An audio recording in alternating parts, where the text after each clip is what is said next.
चलिए तो आज हम लोग स्टार्ट करते हैं एबीसी मॉडल। आपने एबीसी मॉडल तो सुना होगा, लेकिन अब रिवाइज्ड मॉडल आ गए हैं। अब A B C D E model तक मीन्स की आ चुका है, तो हम लोग वो सारी चीज़ें डिस्कस करेंगे। लास्ट टर्म में हमने आपको बताया था अरेबिडोप्सिस थैलियाना में कैसे फ्लावर का डेवलपमेंट होता है, और आपको ये डायग्राम याद होगा जिसमें हमने आपको सारे जीन बताए थे, कितने टाइप के पाथवेज होते हैं, उनसे किस तरह से फ्लावर का डेवलपमेंट होता है। जैसे हमने बताया था photoperiodic pathway, autonomous pathway, gibberellic acid pathway and carbohydrate energy pathway. और हमने ये भी बताया था आपको कि कौन से जीन इन्वॉल्व होते हैं। शूट एपिकल मेरिस्टेम में रीप्रोग्रामिंग होती है जीन की, जिससे कि क्या होता है, वेजिटेटिव से फ्लोरल मेरिस्टेम में चेंज होता है प्लांट, और इसके बाद फिर फ्लावर की डेवलपमेंट होती है। मीन्स कि शूट को पहले क्या होना होता है, कमिटेड होना होता है।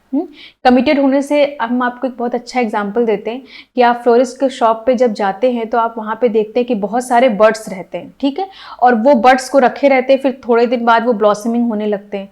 तो एक्चुअली में जो बर्ड्स होते हैं वो क्या होते हैं, कमिटेड होते हैं, है ना। वो अब कमिटेड हो चुके हैं तो उन्हें फ्लावर बनाना है, तो वो लोग बर्ड्स रखते हैं। बर्ड्स क्या होते हैं, क्योंकि वो जो वेजिटेटिव मेरिस्टेम है, वो जो शूट मेरिस्टेम है वो किस में चेंज हो चुका है, फ्लोरल मेरिस्टेम में चेंज हो गया, फ्लोरल ऑर्गन प्राइमोडिया में चेंज हो गया है।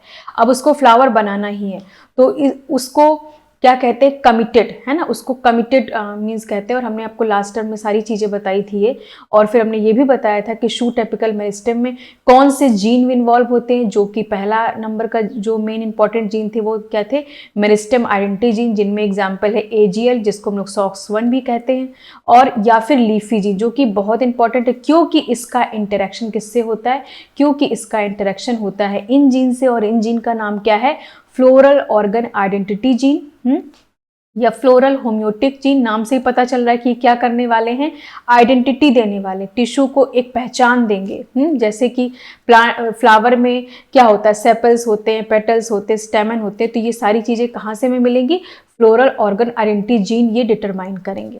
अब एबीसी मॉडल क्या होता है, जो ये होम्योटिक जीन है, जो ये होम्योटिक जीन है, ये यहाँ पे आप देख रहे हैं, ये AP1, AP2, AP3, PI, A gamos, ये सारे जो होम्योटिक जीन है इनका होता है इंटरेक्शन, ठीक है। और ये इंटरेक्शन के थ्रू क्या करते हैं, ये मीन्स की फ्लावर के ऑर्गन्स का डेवलपमेंट करते हैं। फ्लावर के ऑर्गन मीन्स की सेपल, पेटल, स्टेमन, कार्पल्स का डेवलपमेंट करते हैं। तो ये इसी को कहते हैं एबीसी मॉडल। और एबीसी क्यों कहा गया, क्योंकि जो ये जीन है, इन जीन को कैटेगराइज किया गया है 3 टाइप के जीन में, ABC, इसीलिए इसको कहा जाता है एबीसी मॉडल। तो एबीसी मॉडल में एक्चुअली में क्या किया जाता है, होम्योटिक जीन का इंटरेक्शन देखा जाता है। तो अभी हम लोग आगे बात करेंगे। अब इसके बाद तो सबसे पहले अब ये होम्योटिक जीन, जैसे कि हम लोगों ने ड्रोसोफिला में पढ़ा था कि होम्योटिक जीन वहाँ भी थे, वहाँ पे एपेंडेजेस का फॉर्मेशन कर रहे थे homeotic gene. Homeotic selector gene क्या कर रहे थे कि जो सेगमेंट्स थे ड्रोसोफिला के, जैसे T1, T2, T3 में, कि कहाँ पे लेग्स बनने, कहाँ पे विंग्स बनने, है ना। तो इसी तरीके से यहाँ पे भी होम्योटिक जीन का इन्वॉल्वमेंट है। तो होम्योटिक जीन इसलिए होम्योटिक जीन कहे जाते हैं क्योंकि उनमें एक पर्टिकुलर टाइप का बॉक्स पाया जाता है, जिसको हम लोग होम्योबॉक्स जीन कहते हैं। तो इसीलिए इनको होम्योटिक जीन कहा जाता है। और प्लांट के केस में वहाँ पे हॉक्स जीन थे, आपको याद होगा। यहाँ पे जो ये होम्योटिक जीन होते हैं इनको कहा जाता है, ये किस कैटेगरी में आते हैं, मैड बॉक्स जीन में, ठीक है, मैड बॉक्स जीन में। तो होम्योटिक जीन बेसिकली क्या होते हैं, ऐसे जीन जो कि डिटरमाइन करते हैं टिश्यू की आइडेंटिटी को, ठीक है, जो कि डिटरमाइन करते हैं टिश्यू की आइडेंटिटी को, कि प्लांट की ही सेल से मीन्स की जो शूट एपिकल मेरिस्टेम है वही फ्लावर प्राइमोडिया बनाता है, वही उसी फ्लावर प्राइमोडिया में पेटल्स भी बनते हैं, स्टेमन्स भी बनते हैं और कार्पेल्स भी बनते हैं। तो मीन्स की सभी अलग एक टाइप के टिश्यू से सब अलग अलग ऑर्गन का डेवलपमेंट हो रहा है। तो इसका मतलब कि टिश्यूज को आइडेंटिटी देना किसका काम है, होम्योटिक जीन का काम है। और बेसिकली हम लोग इसको क्या कह सकते हैं कि फ्लावर का जो एनाटॉमिकल स्ट्रक्चर है उसका फॉर्मेशन करना किसका काम है? होम्योटिक जीन का काम है। ये वेरियस ऑर्गेनिज्म में पाए जाते हैं, एनिमल्स में भी होम्योटिक जीन पाए जाते हैं, प्लांट्स में भी पाए जाते हैं। जो प्लांट्स में होम्योटिक जीन पाए जाते हैं उनमें एक मैड बॉक्स होता है, उनमें एक मैड बॉक्स होता है जिसको कहा जाता है फ्लोरल आइडेंटिटी जीन। अब ये मैड बॉक्स किन किन जीन में ये मैड बॉक्स पाया जाता है? जैसे कि ए पेटेला, ए गैमेस, पिस्टिलेटा। ठीक है, अब मैड बॉक्स क्या होता है? मैड बॉक्स के बारे में जानना है तो ये कंजर्व सीक्वेंस मोटिफ होता है। मोटिफ आपको मैम ने प्रोटीन में बहुत अच्छे से बताया होगा मोटिफ क्या होता है। तो ये क्या होता है? मैड बॉक्स एक मोटिफ जीन होता है जो कि कंप्राइज करता है मैड बॉक्स जीन फैमिली। अगर कोई भी होम्योटिक जीन है उसमें मैड बॉक्स है तो उसमें कुछ ऐसी जीन फैमिली है जिसको हम लोग कहते हैं mad box gene family. Mad box encode करता है एक डोमेन को, मीन्स कि एक मैड बॉक्स है, मैड बॉक्स एक कोड करता है मैड डोमेन को। ठीक है, मैड डोमेन को, ठीक है, मैड डोमेन को कोड करता है। और मैड बॉक्स की जो रेंज होती है, लेंथ भाई बेस पेयर्स होंगे ना, तो उसकी जो रेंज होती है वो 168 to 180 बेस पेयर का होता है। और उसमें जो मैड डोमेन होता है, जो डोमेन जो कि क्या है? डीएनए बाइंडिंग रीजन है। ठीक है, तो इसमें कितने अमाइनो एसिड होते हैं? 56 to 60 अमाइनो एसिड का ये डोमेन होता है। तो होम्योटिक जीन में एक मैड बॉक्स होता है, वो mad box conserve sequence motive जिसमें कि उन जीन को कहा जाता है mad box gene family. Mad box के अंदर एक मैड डोमेन होता है जो कि डीएनए बाइंडिंग डोमेन होता है। मैड बॉक्स की जो लेंथ होती है 160 to 180 बेस पेयर होती है। मैड डोमेन की जो लेंथ होती है वो 56 to 60 अमाइनो एसिड की होती है। तो कहने का मतलब ये कि कोई भी होम्योटिक जीन है प्लांट के केस में तो उसमें एक मैड बॉक्स होगा ही होगा। ठीक है, और उस मैड बॉक्स में एक मैड डोमेन होगा जिससे कि DNA binding means protein domain होता है जो कि इंटरेक्ट करता है डीएनए से। अब इसका नाम कैसे पड़ा? Mad box. तो होम्योटिक जीन और मैड बॉक्स में जो इसका मैड बॉक्स का नाम है वो इससे पड़ा हुआ है, मीन्स कि इसकी जैसे डिस्कवरी हुई, इसका नाम का बहुत कोई सिग्निफिकेंस नहीं है। मतलब आप ये मत समझिए कि इसको याद करना बहुत जरूरी, फिर भी हमने इन्फॉर्मेशन के लिए यहाँ पे रखा है कि M फॉर MCM1। MCM आप जब ये पढ़ेंगे मॉलिक्यूलर बायोलॉजी पढ़ेंगे तो वहाँ पे आपको बताया जाएगा मिनी क्रोमोसोमल करके एक मॉलिक्यूल होता है, उसका क्या रोल होता है। तो MCM1। इसके बाद ए गैमेस फ्रॉम थेल क्रेस एरेबिडोप्सिस थैलियाना, वहाँ से मीन्स कि ये सारे इसके नाम रखने के रीज़न बताए गए। डेफिशिएंस SRF, तो इसी नाम से इसका मैड बॉक्स नाम रख दिया गया है। In plant MADS box gene are involve in controlling development including male female gametophytes. MADS box का क्या क्या काम है कि मेल फीमेल गैमेटोफाइट्स के डेवलपमेंट को कंट्रोल करना, एम्ब्रियो के डेवलपमेंट को कंट्रोल करना, सीड डेवलपमेंट करना, रूट फ्लावर फ्रूट डेवलपमेंट करना, फ्लोरल ऑर्गन आइडेंटिटी जीन में ये पाए जाते हैं। तो इस तरीके से मैड बॉक्स का ये फंक्शन हो गया प्लांट में। अब हम लोग ABC मॉडल जानने से पहले हमें फ्लावर के स्ट्रक्चर की बात, मतलब स्ट्रक्चर बहुत अच्छे से पता होना चाहिए। जैसे कि आपको पता है कि किसी भी फ्लावर में दो चीज़ें होती हैं, कुछ एसेंशियल पार्ट होते हैं फ्लावर के और कुछ नॉन एसेंशियल होते हैं। तो फ्लावर के केस में एसेंशियल क्या है? एसेंशियल पार्ट क्या है? वो पार्ट जो कि फर्टिलाइजेशन में पार्टिसिपेशन लेते हैं। अगर इस फ्लावर में पेटल्स ना हो, सेपल्स ना हो तो भी जनरेशन आगे बढ़ सकती है। भाई स्टेमन और कार्पेल है ना, फर्टिलाइजेशन होगा। तो एसेंशियल पार्ट कौन से होते हैं? एसेंशियल पार्ट क्या होते हैं? कार्पेल्स क्या होते हैं जो फर्टिलाइजेशन में इन्वॉल्व होते हैं। तो जैसे कि कार्पल और स्टेमन, ठीक है, ये कहाँ पे इन्वॉल्व होते हैं? फर्टिलाइजेशन में। तो ये एसेंशियल पार्ट होते हैं। नॉन एसेंशियल क्या है? नॉन एसेंशियल पार्ट क्या है? नॉन एसेंशियल है सेपल्स एंड पेटल्स। ठीक, तो इस तरीके से ये फ्लावर के में दो टाइप के पार्ट होते हैं। एसेंशियल पार्ट जो कि फर्टिलाइजेशन में पार्टिसिपेशन लेते हैं, नॉन एसेंशियल पार्ट जो कि जिनका कोई बहुत फर्टिलाइजेशन में इन्वॉल्वमेंट नहीं है।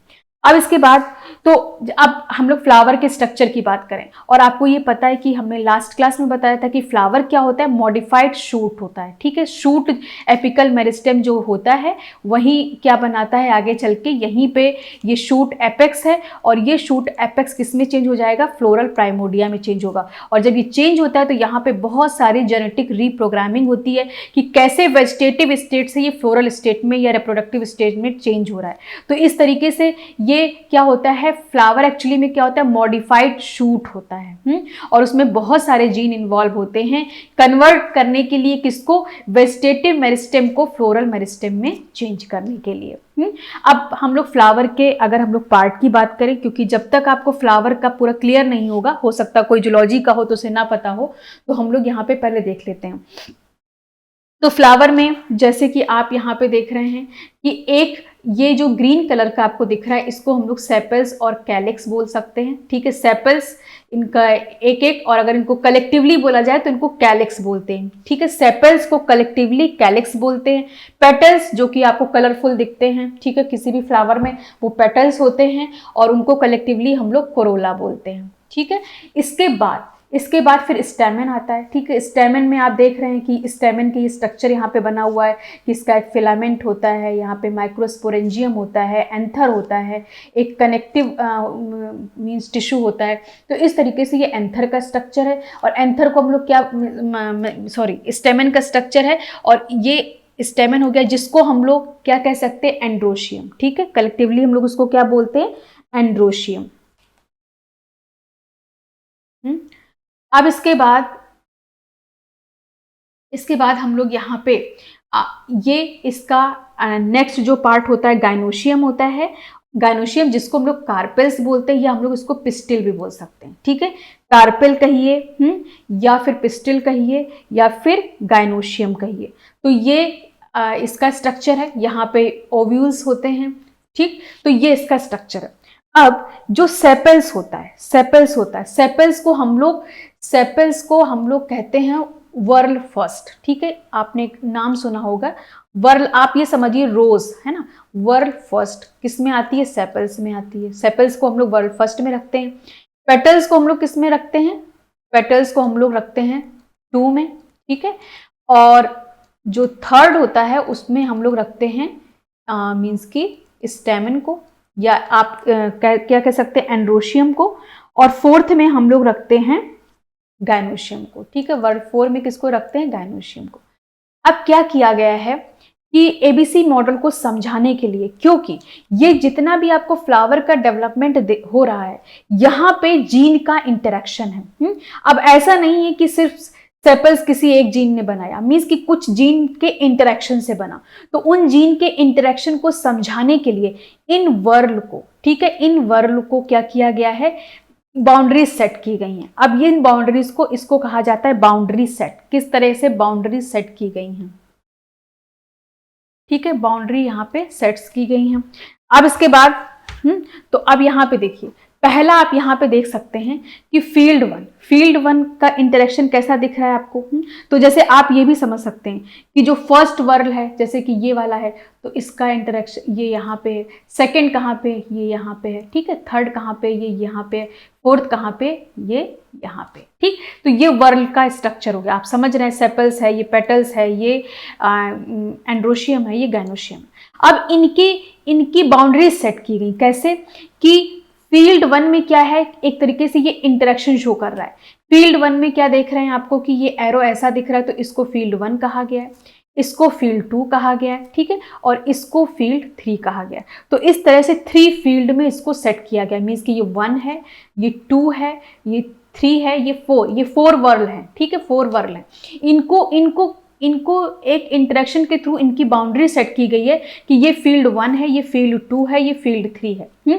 अब इसी के बेसिस पर हम लोग एबीसी मॉडल को समझेंगे। ठीक, तो बाउंड्री सेट का मतलब कि वर्ल किस तरह से इनका इंटरेक्शन हो रहा है, मतलब किन मीन्स जीन का इंटरेक्शन हो रहा है, ये अभी यहाँ पे आपको समझ में नहीं आएगा। बस आप ये समझिए कि फ्लावर में 4 वर्ल होते हैं, सेपल्स, पेटल्स का वर्ल, स्टेमन और मीन्स कार्पेल का, या आप गाइनोशियम बोलिए। तो उनको 1 2 3 4 वर्ल हो गए, और उनके इंटरेक्शन के अकॉर्डिंग फील्ड बनाए गए हैं कि फील्ड 1 मीन्स किस तरह का इंटरेक्शन, फील्ड 2, फील्ड 3। ठीक, तो ये आई थिंक आपको समझ में आ गया होगा कि फ्लावर क्या होता है।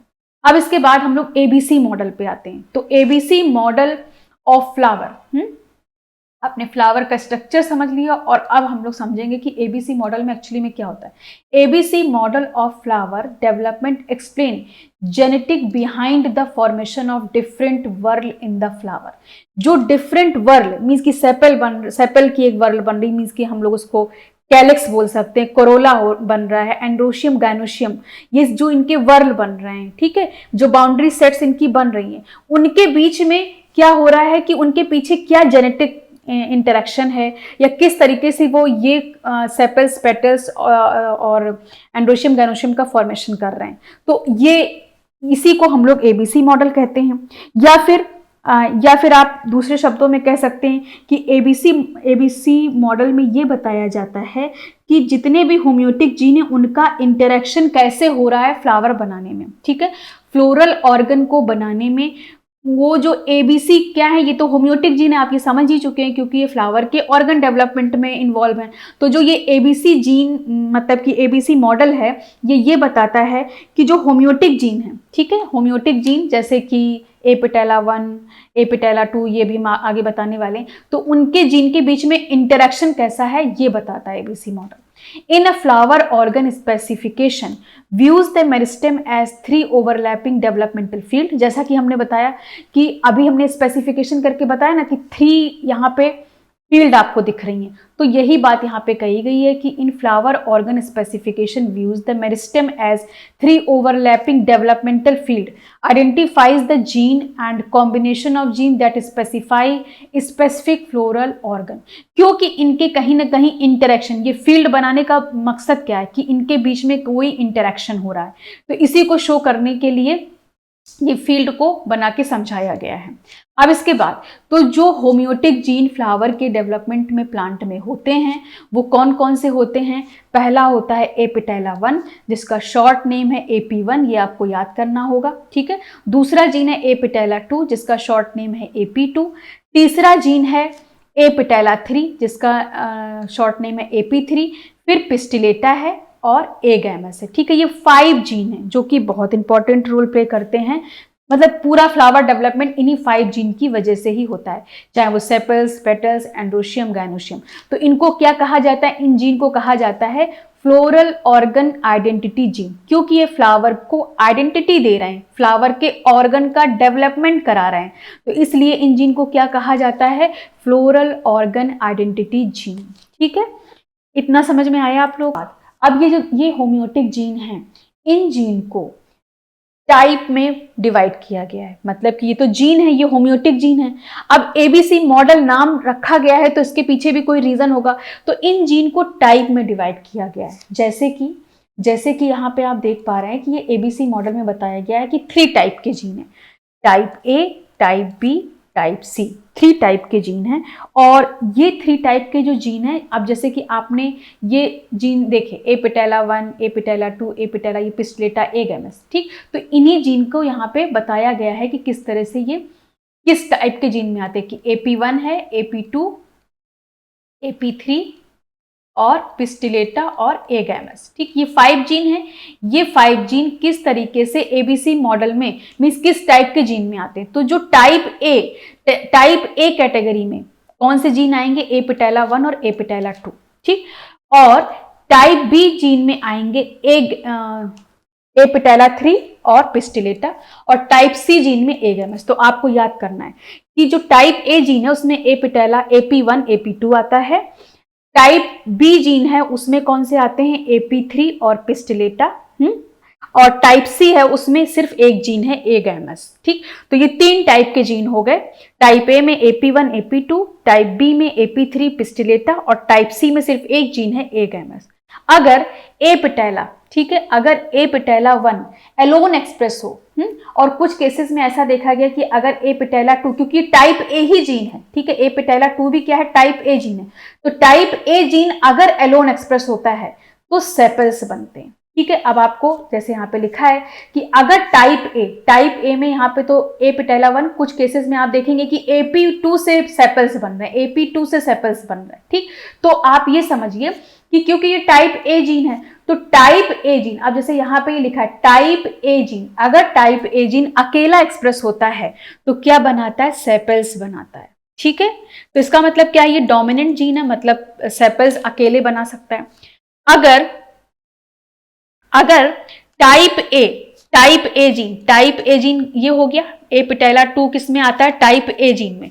Type A gene type B gene से, टाइप बी जीन कौन, यहाँ पे AP3 है, इससे इंटरेक्शन करता है तो क्या बनते हैं, पेटल्स बनते हैं। तो ए और बी मिलके क्या बनाते हैं, मींस टाइप ए और टाइप बी।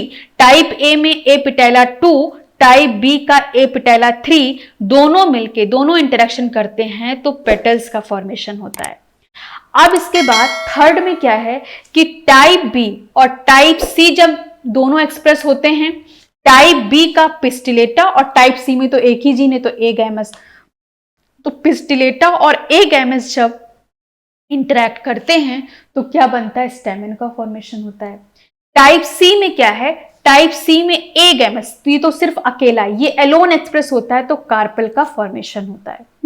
तो इस तरीके से फ्लावर का डेवलपमेंट होता है कि टाइप ए अगर एलोन एक्सप्रेस होता है तो सेपल्स का फॉर्मेशन होता है, टाइप ए और टाइप बी जब साथ में एक्सप्रेस होते हैं तो पेटल्स का फॉर्मेशन होता है, टाइप मींस बी और सी जब एक्सप्रेस होते हैं तो स्टेमन, मतलब इंटरैक्ट करते हैं एक तरीके से, आप इंटरैक्शन इसको समझिए, स्टेमन का फॉर्मेशन होता है, और टाइप सी जब एलोन एक्सप्रेस होता है तो कार्पेल का फॉर्मेशन होता है।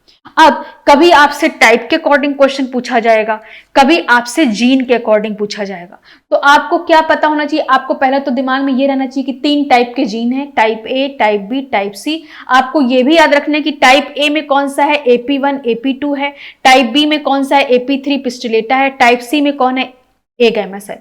आपको यह भी याद रखना है कि अगर टाइप के अकॉर्डिंग पूछा जाए तो अगर ए एलोन एक्सप्रेस हो तो सेपल्स, और ए बी के साथ इंटरेक्ट करे तो पेटल्स, ए बी के साथ इंटरेक्ट करे तो पेटल्स, बी सी के साथ इंटरेक्ट करे तो स्टैमन, और सी एलोन एक्सप्रेस हो तो कार्पेल का फॉर्मेशन। आपको यह भी याद रखना है कि टाइप ए का अगर AP2, अब अगर जीन के अकॉर्डिंग पूछ लिया गया तो AP2 AP3 इंटरेक्ट करेंगे तो पेटल्स बनेगा, AP1 और AP2 कोई भी एलोन एक्सप्रेस होगा तो सेपल्स बनेगा, अगर पिस्टिलेटा गैमस के ए गैमस के साथ एक्सप्रेस करेगा तो स्टेमन बनेगा, और अगर ए गैमस एलोन एक्सप्रेस होगा तो कार्पेल बनेगा। ठीक, तो ये इसका इंटरेक्शन है। अब अगर हम लोग इसमें 2 की पॉइंट्स लिखे हुए जो कि बहुत इंपॉर्टेंट है, 2 की पॉइंट्स क्या हैं, क्योंकि हमें अभी इंटरेक्शन देखना है कि कैसे इंटरेक्ट करते हैं। ए सी जीन आर इक्वली डोमिनेंट, जो ये ए देख रहे हैं और सी जो देख रहे हैं ये दोनों इक्वली डोमिनेंट हैं। ठीक है, अब इसका मतलब समझ में आएगा, ये दोनों जीन क्या इक्वली डोमिनेंट है। इक्वली डोमिनेंट का मतलब कि मान लीजिए कोई ये एक जीन का स्ट्रक्चर है और यहाँ पे ये ए एक्सप्रेस हो रहा है, यहाँ पे सी एक्सप्रेस हो रहा है, तो इक्वली डोमिनेंट का मतलब कि ये अपनी जगह पे यहाँ पे एक्सप्रेस हो रहा है, अपनी जगह पे यहाँ पे एक्सप्रेस हो रहा है। लेकिन सपोज किसी वजह से यहाँ पे इसका म्यूटेशन कर दिया जाए तो ए पूरे में एक्सप्रेस होने लगेगा। तो यहाँ पे क्या हो रहा है कि ये A and C genes are equally dominant, B gene always express in association with A और सी। अब देखिए कहीं भी बी जीन एलोन एक्सप्रेस नहीं हुआ है, ए जीन एलोन एक्सप्रेस हो सकता है, सी जीन एलोन एक्सप्रेस हो सकता है, लेकिन बी जीन को कोई ना कोई साथी जरूर चाहिए, चाहे वो ए का साथ ले और चाहे वो सी का साथ ले। तो देखिए बी हमेशा क्या हो रहा है, बी किसी न किसी के साथ इंटरेक्ट कर रहा है और तभी उसकी एक्सप्रेशन हो रही है। तो आपको क्या रखना, ए और सी जीन आर इक्वली डोमिनेंट, इसलिए एलोन भी एक्सप्रेस होते हैं तो कुछ ना कुछ बनाते हैं। और अगर बी जीन की बात करें तो ये बी जीन अकेला कुछ नहीं बना सकता है, इसको कोई ना कोई चाहिए, चाहे वो ए का साथ ले और चाहे वो सी का साथ ले। ठीक, तो ये दिमाग में आपको पॉइंट्स रखने हैं कि A and C genes are equally dominant, B gene express in association with A and B. ठीक है, अब इसके बाद हम लोग 1 बाय 1 देखते हैं कैसे जीन का इंटरेक्शन होता है। ठीक है, अब यहां पे देखिए सबसे पहले टाइप ए जीन में कौन कौन आ रहे थे, AP1 एंड AP2। ठीक है, ये तो आपको अब याद हो ही गया होगा कि टाइप ए में कौन कौन सा आ रहा था, AP1 और AP2। अब सपोज कि हमने क्या किया कि लॉस कर दिया, किसको, ए जीन को लॉस कर दिया। अब ये देखिए ये स्ट्रक्चर क्या दिखा रहा है, वर्ल का फॉर्मेशन दिखा रहा है कि 1 सेपल्स, पेटल्स, स्टेमन, कार्पेल्स। इस तरह से आपको किसी भी फ्लावर में ये 4 वर्ल मिलेंगी ही मिलेंगी। ठीक है, अगर कोई म्यूटेशन हो जाएगा तब ये पार्ट्स नहीं मिलेंगे, नहीं तो ये सारे पार्ट्स आपको मिलेंगे कि पहले वर्ल में क्या होगा, सबसे आउटर में वर्ल फर्स्ट सेपल्स होगा, फिर पेटल्स होगा, फिर स्टेमन होगा, फिर कार्पेल्स होगा। तो ये एक नॉर्मल वाइल्ड टाइप अरेंजमेंट है फ्लावर का। अब इसके बाद इनके जीन के इंटरेक्शन, अगर फ्लावर नॉर्मल है तो देखिए ये ए टाइप जीन हो गया, ये बी टाइप जीन हो गया, ये सी टाइप जीन, ये तीनों जीन हो गए। हमने क्या बताया, A and C genes are equally dominant, तो ये देखिए इस तरह से अपनी अपनी जगह पे एक्सप्रेस हो रहे हैं। लेकिन बी जीन एक्सप्रेस करता है उसको ए या सी के साथ, मतलब वो अकेले नहीं एक्सप्रेस हो सकता है, या तो उसे ए चाहिए या तो उसे सी चाहिए। तो यहां पे इसीलिए इसका स्ट्रक्चर ऐसे बनाया गया। अब यहां पे देखिए, जब ए टाइप एलोन एक्सप्रेस होता है तो सेपल्स का फॉर्मेशन होता है। जब ए टाइप बी के साथ मिलता है तो क्या बनाता है, पेटल्स बनाता है। जब बी सी के साथ मिलता है तो स्टेमन बनाता है, और जब सी एलोन एक्सप्रेस होता है तो कार्पेल बनाता है। तो जो ये क्या हो गया, ये वाइल्ड टाइप है, ठीक है। इस तरह से फ्लावर की डेवलपमेंट होती है। तो ये आप समझ गए होंगे। अब आपको इसमें ये ध्यान रखना है कि सेपल्स बनेगा तो सेपल्स के लिए AP1 AP2 इन्वॉल्व हो सकता है। जब पेटल्स का फॉर्मेशन हो रहा है तो इसमें क्या हो रहा है कि बी की अगर हम लोग बात करें तो बी में क्या हो रहा है कि ए जब बी के साथ एक्सप्रेस हो रहा है तो पेटल्स का फॉर्मेशन हो रहा है। तो ए जीन का कौन जीन इन्वॉल्व है, AP2, और बी जीन का कौन जीन इन्वॉल्व है, AP3, ठीक। इसके बाद जब बी जीन सी के साथ एक्सप्रेस हो रहा है, दो तरह के जीन थे ना, एक AP3 था और दूसरा क्या था, पिस्टिलेटा जीन था। ए के पास, इसके पास कौन कौन से जीन थे, AP1 और AP2, ठीक। ए के पास AP1 AP2 है, ठीक है, और बी के पास AP3 पिस्टिलेटा है और सी के पास ए गैमस है। तो जब बी और सी का इंटरेक्शन होगा तो बी जीन का कौन, पिस्टिलेटा, और सी जीन का कौन, ए गैमस। जब ये दोनों मिलते हैं तो स्टेमन का फॉर्मेशन होता है, और जब ये ए गैमस अकेला एक्सप्रेस होता है तो कार्पेल का फॉर्मेशन होता है। तो ये तो वाइल्ड टाइप का हो गया, ठीक है, वाइल्ड टाइप का हो गया। अब मान लीजिए, अब इसको देखा कैसे गया, ये जीन में इंटरेक्शन हो रहा है तो इनको देखने के लिए भाई हमने ये देखा, ऐसा हमने माना, तो इसको कैसे मीन्स आप प्रूफ करेंगे। तो आप क्या करेंगे, उन पर्टिकुलर जीन को हटा के उनका इंटरेक्शन देख सकते हैं कि क्या फ्लावर में चारों वर्ल बन रही हैं। अगर हम कोई जीन को हटाते हैं तो 1 by 1 मीन्स की म्यूटेशन करके उनके फंक्शन को म्यूटेट करके देखा गया। तो जैसे सबसे पहला जो म्यूटेशन केस क्या किया गया, सबसे पहले क्या कर दिया गया, टाइप ए जीन के फंक्शन को लॉस कर दिया गया, टाइप ए जीन। अब देखिए टाइप ए जीन, अब यहाँ पे देखिए ये जो पिंक आपको लाइट पिंक दिख रहा है ये पूरा गायब हो चुका है, क्योंकि C gene, A and C genes are equally dominant. क्योंकि ए जीन म्यूटेट है तो ए की जगह पे भी कौन एक्सप्रेस हो रहा है, सी, क्योंकि डोमिनेंट जीन है, ठीक है, डोमिनेंट जीन है। तो ये क्या करेगा, ए की जगह पे एक्सप्रेस हो जाएगा। अब जब ये ए की जगह पे एक्सप्रेस हो गया तो इसका मतलब कि जो यहाँ पे है, यहाँ पे कौन कौन से जीन है, AP3 और पिस्टिलेटा, ठीक है। यहां पे क्योंकि ये सी जीन है तो ये पूरे में क्या, ए गैमेस ही सब जगह पे एक्सप्रेस हो रहा है, ए गैमेस ही सब जगह पे एक्सप्रेस होगा, ठीक। अब देखिए अब क्या हो जाएगा कि जब AP3 का सी से इंटरेक्शन हो रहा था तो क्या बन रहा था, अब ए गैमेस, जैसे ए गैमेस यहां पे एलोन एक्सप्रेस हो रहा है तो क्या हो रहा है, कार्पल बन रहा है। तो फर्स्ट वर्ल में, जो फर्स्ट वर्ल जहां पे सेपल्स बनने वाले थे वहां पे क्या बन रहा है, कार्पल बन रहा है। इसके बाद जब बी जीन का क्या होता है, क्योंकि अब AP3 तो है लेकिन AP2 नहीं है तो पेटल्स से तो इंटरेक्शन नहीं होगा, लेकिन बी जीन का पिस्टिलेटा जब ए गैमस से इंटरेक्ट करता था, मींस कि बी और सी का जब इंटरेक्शन होता है तो क्या बनता है, स्टेमन बनता है। तो यहां भी स्टेमन बनेगा, यहां भी, मींस कि सेकंड रो में भी स्टेमन बनेगा, थर्ड रो में भी स्टेमन बनेगा, फिर फोर्थ रो आएगी तो फिर ए गैमस एलोन एक्सप्रेस मिलेगा तो यहां पे भी क्या बन जाएगा, कार्पेल का फॉर्मेशन हो जाएगा। तो इस तरह से आपको टाइप के अकॉर्डिंग और जीन के अकॉर्डिंग, दोनों के अकॉर्डिंग समझ लेना। तो जैसे यहां पे लिखा है type A activity encoded by AP1 AP2, ठीक है। टाइप ए जीन की एक्टिविटी में कौन कौन से जीन थे, AP1 AP2, control organ identity of first and second row. अगर ये दोनों जीन ना हो तो पहला, मींस कि जब टाइप ए को म्यूटेट कर दिया तो ये दोनों जीन है नहीं। जब ये दोनों जीन नहीं है तो पहला वर्ल, मींस कि जो कि कौन सा वर्ल था, सेपल्स बनाने वाला, ठीक है, कैलिक्स का और कोरोला वाला वर्ल क्या हो जाएगा, अफेक्ट होगा, क्योंकि दोनों ही जीन नहीं है। AP1 AP2 एलोन एक्सप्रेस होते थे तो सेपल्स बनाते थे, और AP2 जब AP3 के साथ इंटरेक्ट करता था तब पेटल्स बनते थे। तो ये दोनों ही जीन नहीं है तो फिर क्या होगा कि फर्स्ट और सेकंड रो में प्रॉब्लम होगी। Loss of type A activity result in the formation of carpels instead of sepals. Sepals की जगह पे क्या बन रहा है, कार्पेल्स का फॉर्मेशन हो रहा है in the first row. And stamen instead of petals in the second row. और यहाँ पे क्या बन रहा है, यहाँ पे वैसे नॉर्मली क्या बनता था, पेटल्स बनता था, यहाँ पे स्टेमन का फॉर्मेशन हो रहा है। तो ये समझ में आया, ठीक है। अब इसके बाद हम लोग, तो ये एक म्यूटेशन टाइप ए म्यूटेशन हो गया। अब हम लोग टाइप बी म्यूटेशन देखते हैं।